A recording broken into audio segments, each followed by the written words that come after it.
Hello, welcome to another edition of Seen Anything Good Lately. I'm Jason Solomons, and it's my joy today to introduce some more brilliant guests who'll be telling you and me about what they've been doing and what they've been watching. Oh my God, it's the most brilliant police kind of cop drama. I'm still finishing The Last Dance. Another French thing, 10%, call my agent. It's sublime. That's author Charlotte Philby and filmmakers Ian Bonhote and Peter Ettedgui, you've heard there. Charlotte's got a new novel out. It's called A Double Life, a thriller about two women caught in a web of betrayal and North London spying conspiracies. And Ian and Peter, who together made the award-winning, groundbreaking fashion documentary McQueen in 2018, they now release a beautiful documentary about the Paralympic movement called Rising Phoenix on Netflix. We'll be hearing from all of them about their new works and if they've seen anything good lately, after I tell you what I've been up to. I finally read the book Fleischman is in Trouble, and I'm very pleased I did so. It's a very modern comedy about a Jewish doctor in New York going through a nasty separation from his wife, Rachel, and discovering the world of dating apps and the possibilities of sex. It's about his mate Seth and his old friend Libby, who also narrates the story, although you never know it until she starts talking. It's written by Taffy Brodesser-Akner, and it jumps from hilarious to bitter, to vulnerable and shocking. It's a bit Philip Roth and a bit Lena Dunham, but entirely original and a complete shock in the final stages. A rather bitter book about marriage and love and where we are now, but also very funny and warm. Toby Fleischman is the new anti-hero of our times.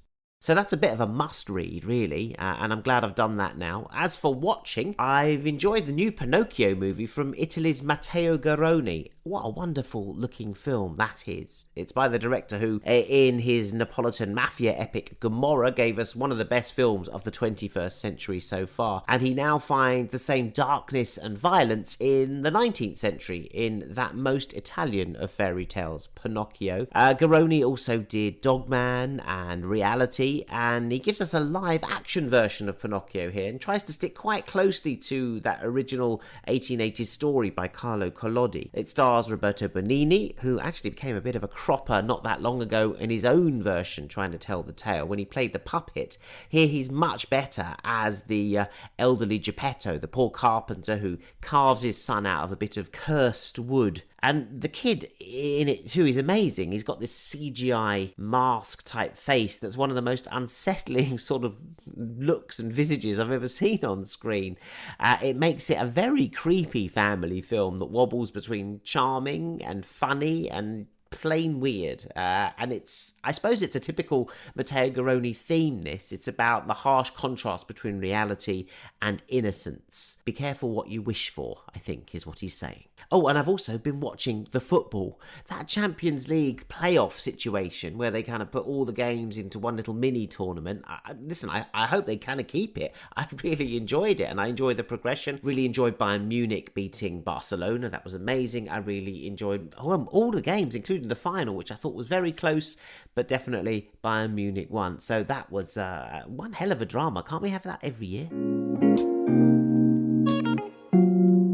So there you go, that's me. Now for the guests. And it's time to introduce the amazing Charlotte Philby. She's a writer, a journalist, a mother, and granddaughter of infamous spy Kim Philby. Her first book was called Part of the Family. It's a gripping novel about a woman forced to spy eventually on her own family and walk out on it. And she's followed that up with A Double Life, which is out now in paperback, and it's the story of two seemingly unconnected North London women, Gabriella, who works at the Foreign Office, and Isabel, a local beat journalist in Camden, with a drink and drugs problem and someone on her tail after she witnesses something late at night on Hampstead Heath. There are dark forces finances, motherhood, a lifestyle, pushing both these women into dangerous situations and seemingly glamorous locations. Hi, Charlotte. How are you doing? I'm really well. How are you? I'm great. Thank you very much. It feels really good to be talking to you. It feels really good to be connecting, especially as your book is full of people who are so shady and difficult to connect with. So I think it's really good to get the real person. Yes, well, I am here, and there's nothing shady about me, Jason, I promise.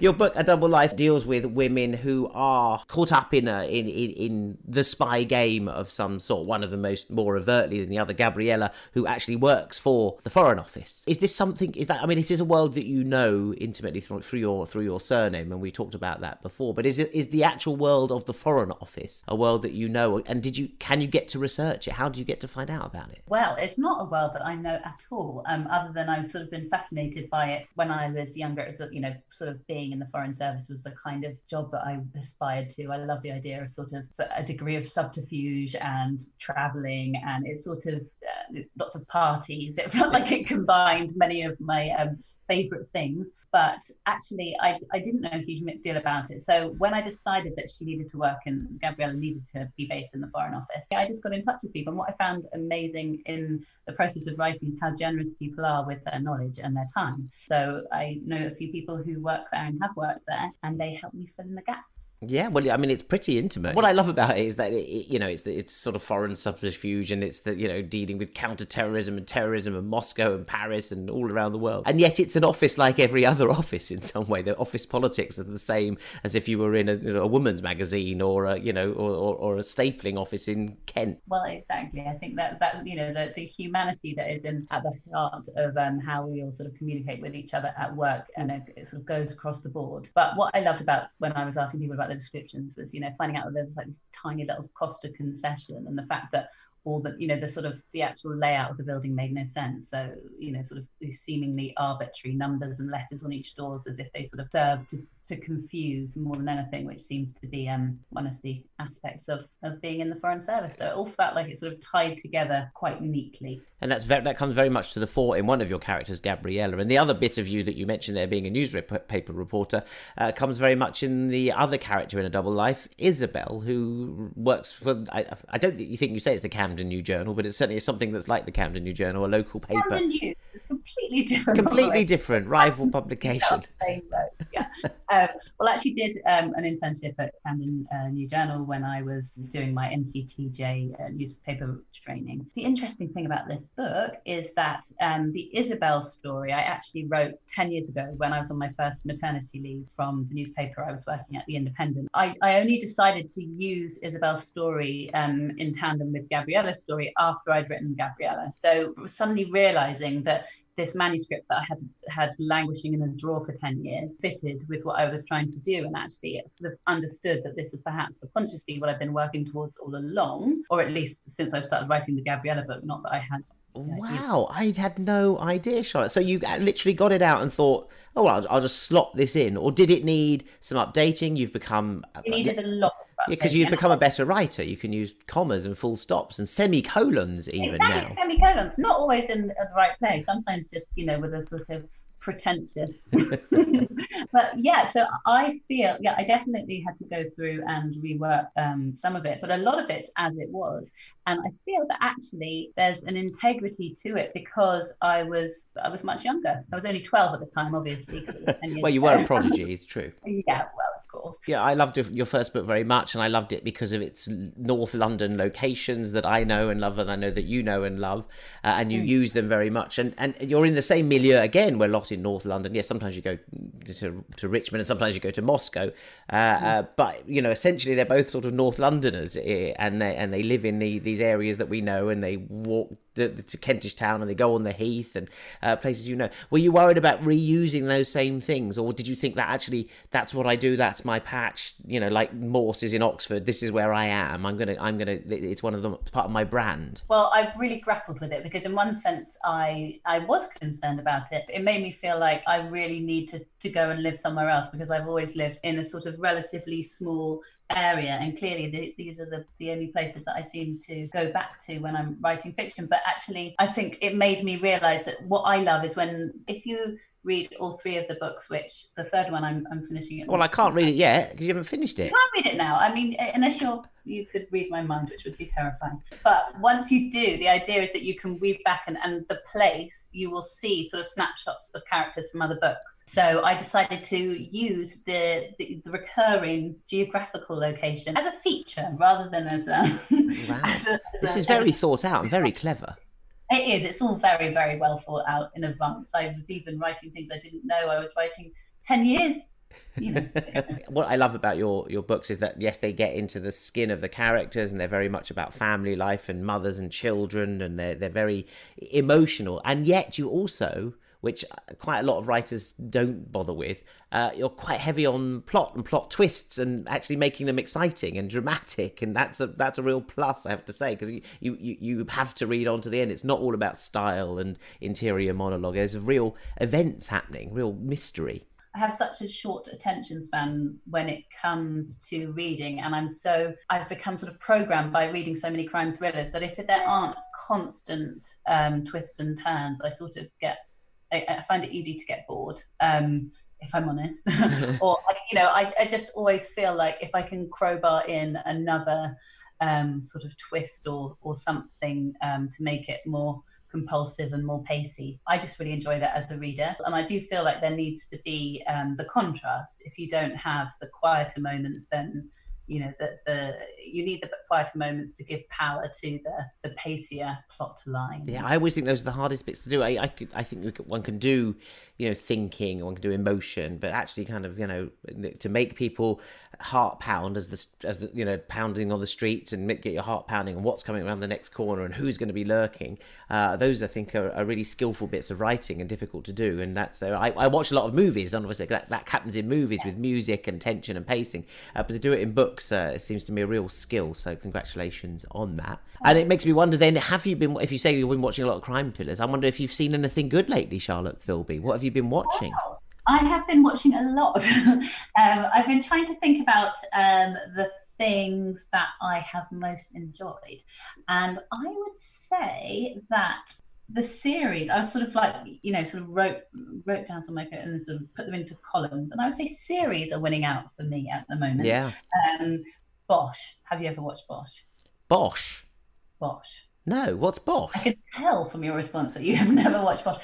Oh my God, it's the most brilliant crime, like police kind of cop drama set in LA. And there have been, I think it's just been the 8th series, which came out on Amazon Prime. And it's just the most phenomenal show. I'm so excited for you that you haven't watched it, because you've now got eight series to work. Great, because I've really got loads of time. Bosch is Bosch, like Bosch on the head. Bosch. It's Michael Connolly. It's like it is adapted from a classic sort of series of crime novels. It's about an LA detective, and he lives in this amazing sort of modernist house in the hills, in the Hollywood Hills, which he has bought with the money that he got from advising on a terrible but quite commercially successful film based on one of the murders that he investigated. Oh, cool! That actually does happen, so that's good. Yeah, it's all. I mean, it's all just so obviously meticulously researched. That he's the son of a prostitute who was murdered, so he's got like a constant thirst for revenge. He's sort of dark and brooding, and he's obsessed with jazz. He's sort of who plays him again? Titus Welliver. Do you know Titus? No, Welliver? I don't know Titus Welliver. And he played. He sounds like someone who was in the Peasants' Revolt.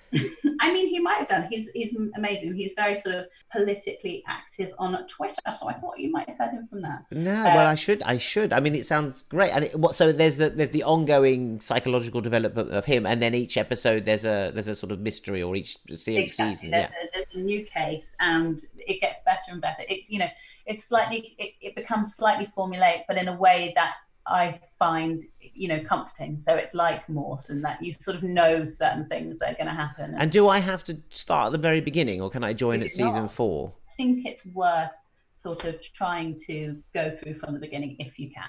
Brilliant recommendation, Bosch. That's the first one we've had on this show. Congratulations on being the first to recommend that. I'm thrilled to hear it. Seen anything else good lately? seen many other good things. So I've seen Dead to Me. Are you into Again, that? you've stumped me. You've stumped Norris, the adjudicator. Dead to Me. Yeah, it's Christine Applegate. I know her, yeah. So Dead to Me is sort of a dark comedy. I watched it with my 9-year-old daughter, which I wouldn't necessarily recommend, but she's quite hardy and enjoyed it. And there's quite a lot of swearing and there's murder. So, but it's something that is sort of light as well as very dark. It's hilarious. It's a sort of what would you call a bromance, but with two women? Oh, we need a new word. Yeah. Femance sounds a bit sort of sanitary. Femance doesn't it? So that's fantastic. Again, it's a sort of again another American series. Giri Haji, have you watched? I have. I know this one, but I haven't watched it. I'm not. I'm going to confess, I'm not a massive anime fan. And I know there's sort of a bit of anime in there. And I don't quite know what my animus against anime is, but there's something I've got against it. So I haven't watched it, but everyone says it's just fantastic, this Giri. Well, it is fantastic, but I was actually stumped because I read a couple of really bad reviews, as well as a couple of, people saying this is the most underrated series of our time.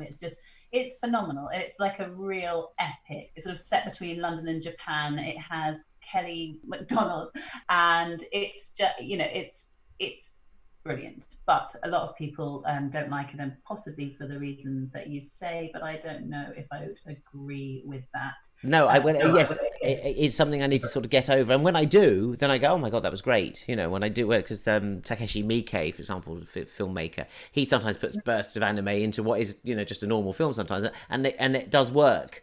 But normally I kind of think, oh, I don't know about cartoons. But I still think it's cartoons. And there's a really bizarre scene in it where they suddenly all just sort of lurch into this interpretive dance scene, which on a rooftop. And if you were to tell me that before I watched it, I would never have watched it.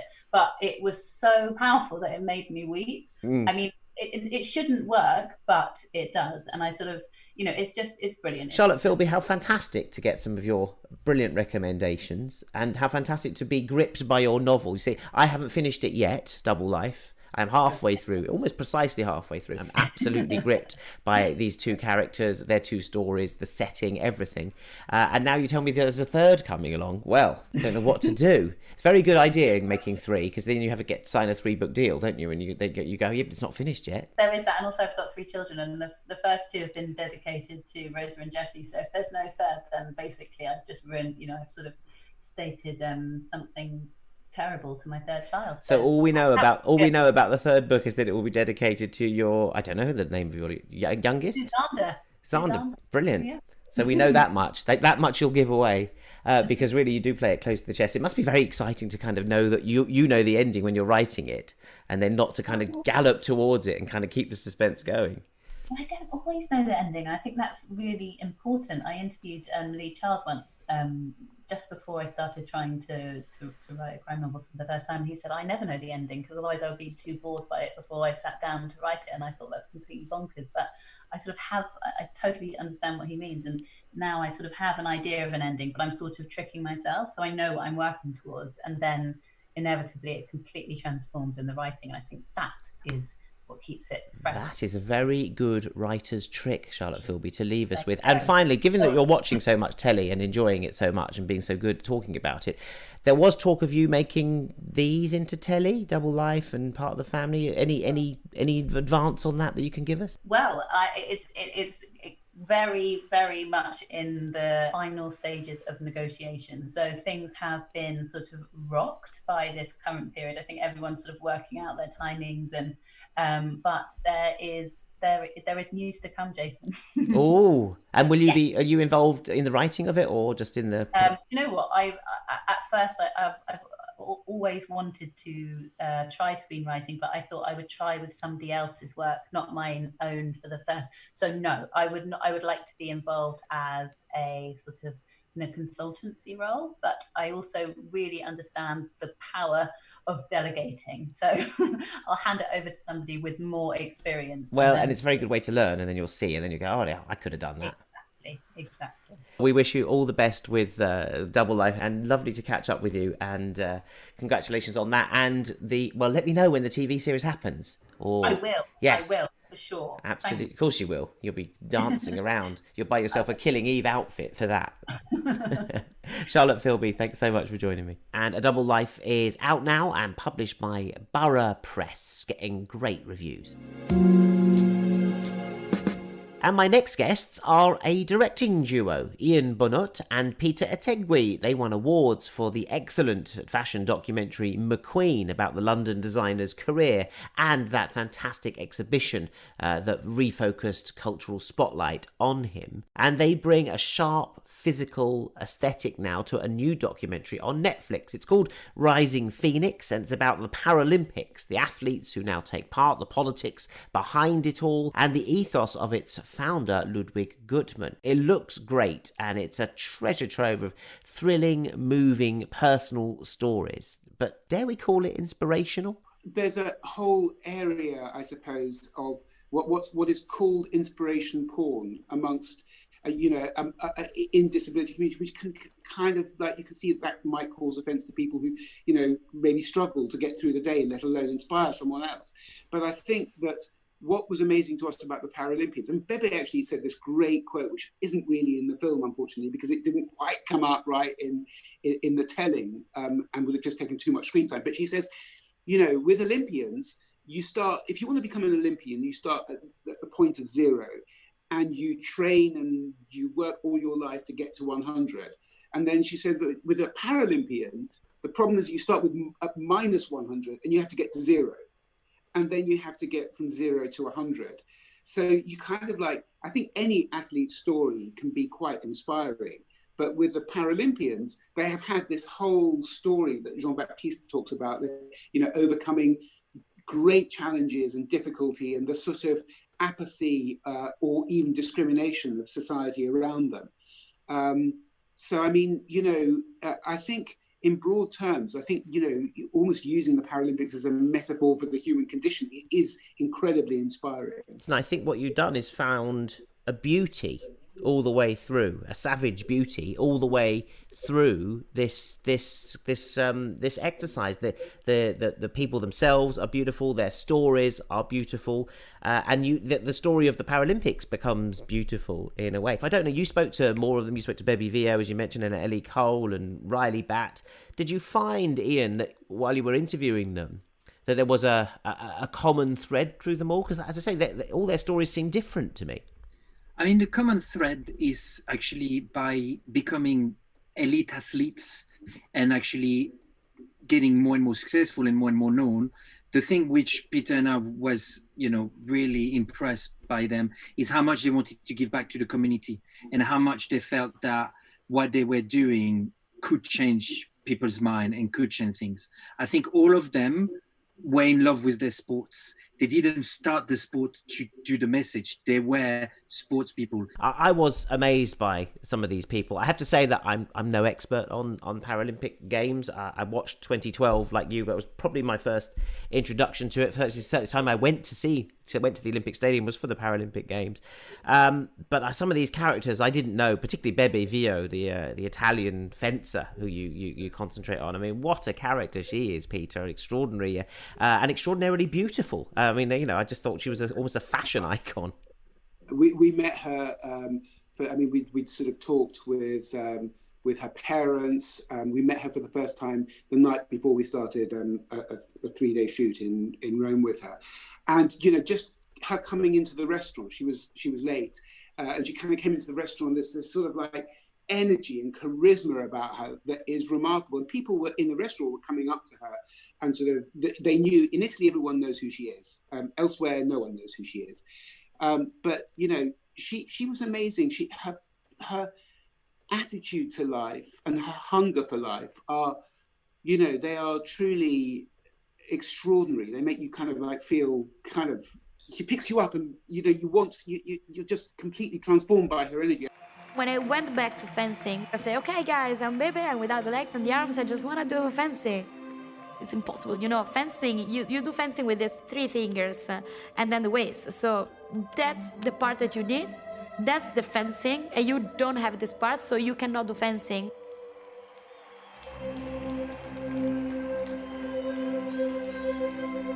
It was impossible at the beginning, but everything is impossible at the beginning. You just need to believe in yourself. Just go and do whatever you want.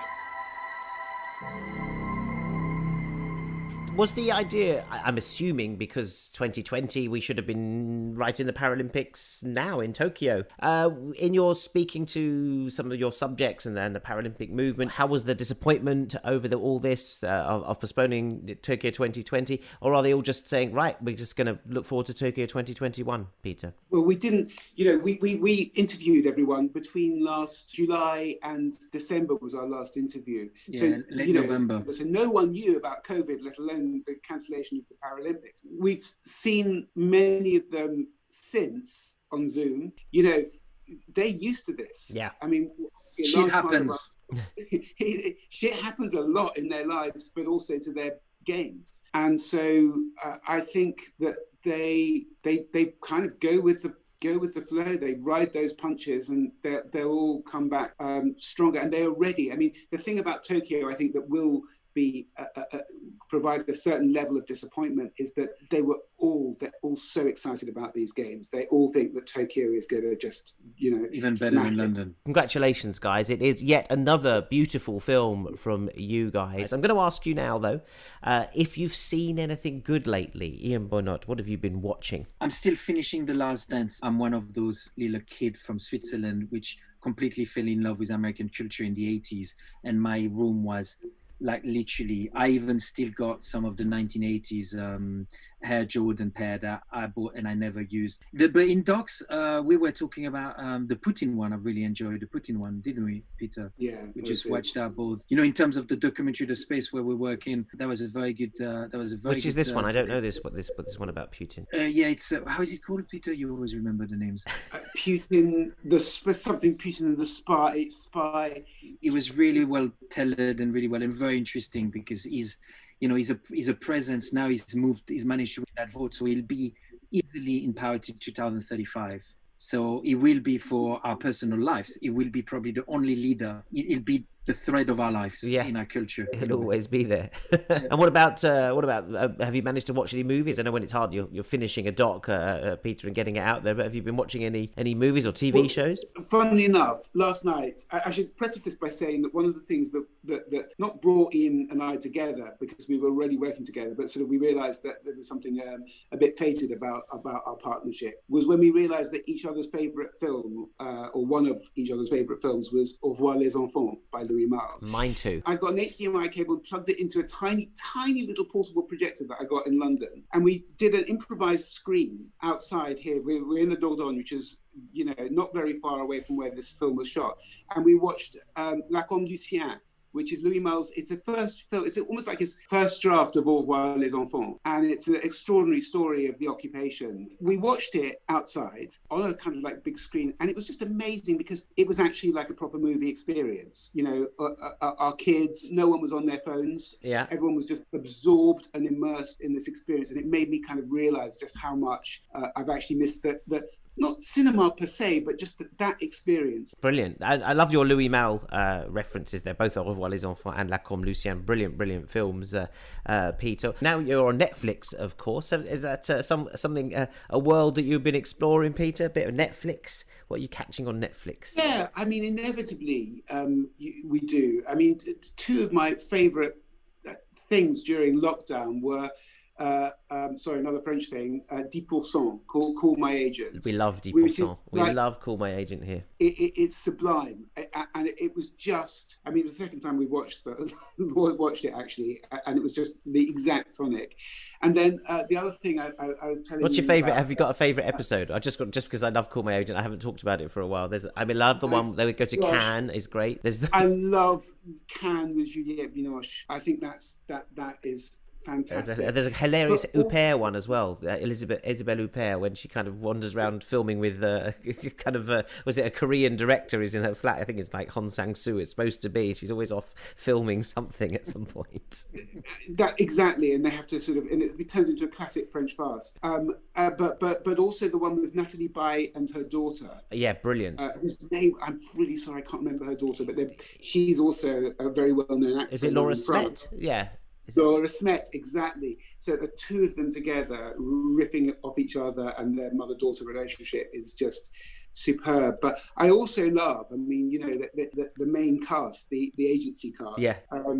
They are all just such wonderful actors. Great to see them doing really well as well as a result of Call My Agent. They were none of them I knew before, I have to say, but now we're seeing the girl who plays Cecile popping up in Killing Eve, and she's getting her own movies now. They're all getting really big hits from it. I think it's the new. I think that's the great thing with series, is that you can take a little bit of a chance with some a bit less known people, but they fit perfectly your character, and actually you've got less expectation. As in, it's the movies that rely on the names, and then if, you know, the audiences get a bit bored to see the same faces. Yeah, I don't know if they do with Netflix. You know, it seems, you know, something like the Eddie, which was set in Paris as well, had a sort of strong Parisian cast, not that well known, and documentaries are doing so well on Netflix. You know, like your film becomes not just a doc; it becomes a movie in itself. That's the great thing about Netflix. And I remember when I was working on the Brando film with John Batzek and Stephen Riley, we went to LA for the Independent Documentary Awards. And it was just a moment of sort of like, because Netflix were very heavily involved in the sponsorship of the IDAs. And, you know, you suddenly become aware of Netflix as this really committed to documentary and this force in documentary. And of course, not every prize winner was a Netflix film, of course, but they sponsored so many categories. Netflix have really committed to documentary, and the emergence of documentary as a force in contemporary filmmaking is largely, I think, due to Netflix, in the way that, you know, we don't want to talk too much about Weinstein, but Miramax in the late 80s and early 90s, mid 90s was such an important force in independent cinema. I really think as well the concept of Netflix, where you've got a catalogue of film. I think for many people, you might not go to the cinema or buy a documentary.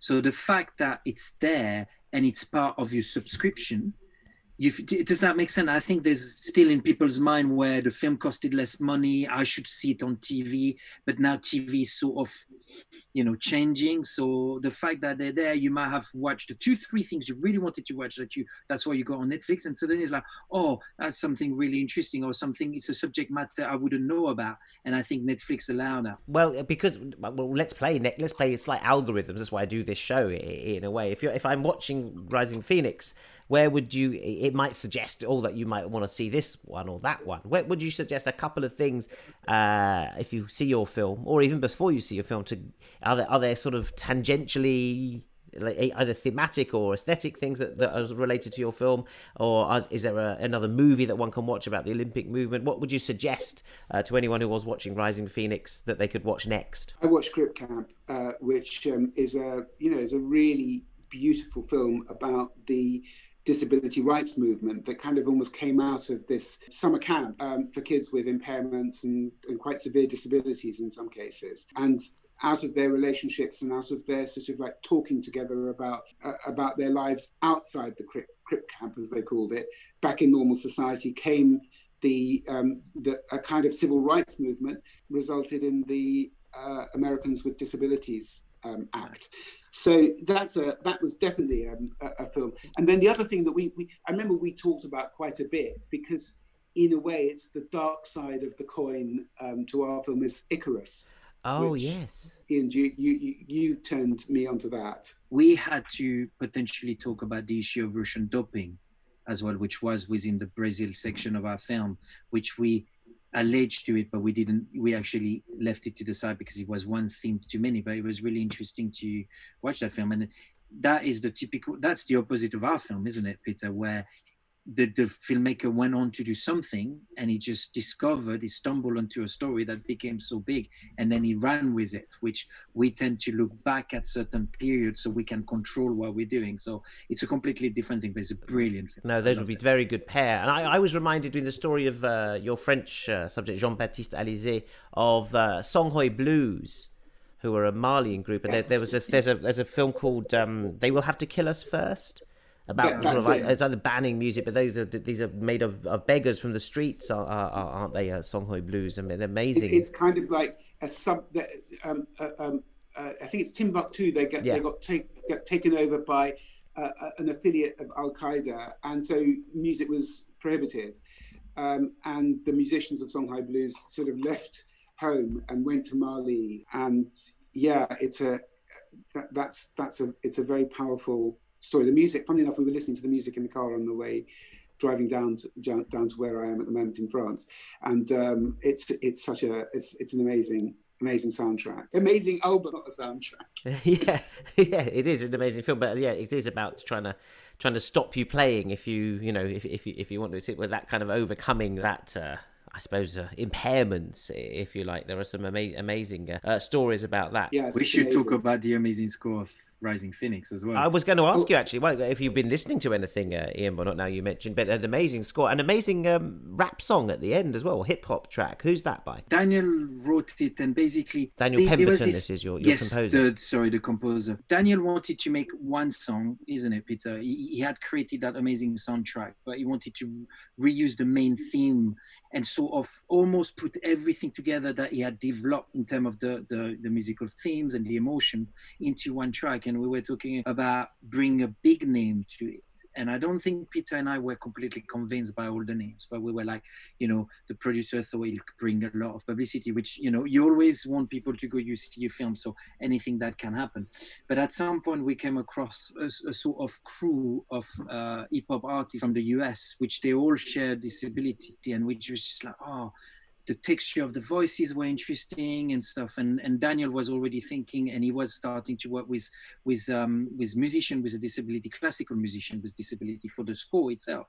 So that kind of got worked in, and all those big names kind of, dumped us. Like, that's the story of the Paralympics. But basically we relied on ourselves and the people who are part of that community. And I think created a track which is absolutely amazing, and there's three singers on it, Tony Hickman, George Tragic, and Keith Jones. And so what do they call themselves now as a group? Well, the collective that from whom we source the musicians is called Crip Hop, but these three musicians who co-created this track with Daniel I don't think they've ever met each other. That one is in New York, one's in Houston, Texas, the other is in San Francisco.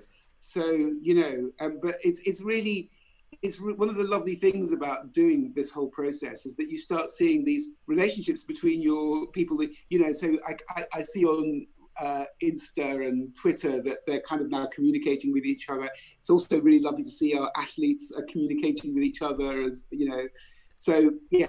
Jens, it's been fantastic talking to you about your amazing film, Rising Phoenix, which I absolutely loved. I was completely hooked by it. Merci beaucoup. Thank you very much indeed. And we'll speak to you soon. Merci, Jason. Ciao. There's a young boy walking through obstacles, cut up from all the surgery, prosthetic picture perjury, telling me I'm normal, but normal they never really made me see. They always painted me, discriminated but levitated through all the hated scenes. So I redrew how they made it seem. Yeah, Crip Hop Nation is the name of the group, made up of rappers with disabilities. It's the title track that plays out over the closing credits of Rising Phoenix, made by my guests you just heard there, Ian Bonhote and Peter Ettedgui. And that brings us to a close for this week's Seen Anything Good Lately. Some wonderful recommendations in there, as usual. And I should say that the documentary about the African musicians I was trying to come up with and talking about with Ian and Peter, there was not Songhai Blues, brilliant though they are, and the film about them is. But what I was meaning to talk about was the film Benda Bilili, which is about disabled musicians on the streets of Kinshasa who went all the way to fame. And the film went to the Cannes Film Festival. It is a 2010 doc about them and how they just went to stardom and playing at WOMAD and everything. It's amazing stuff. Benda Bilili, and definitely one to add to the list this week, along with Charlotte's Jazz Detective Bosch and Peter's Louis Malle retrospective and La Comme Lucien, among much else, of course. I hope you enjoyed it all. Keep listening, watching and reading, and let me know what you're into by emailing me at saggle@jasonsolomons.com. And I'll be back next week for another episode of Seen Anything Good Lately. See you then.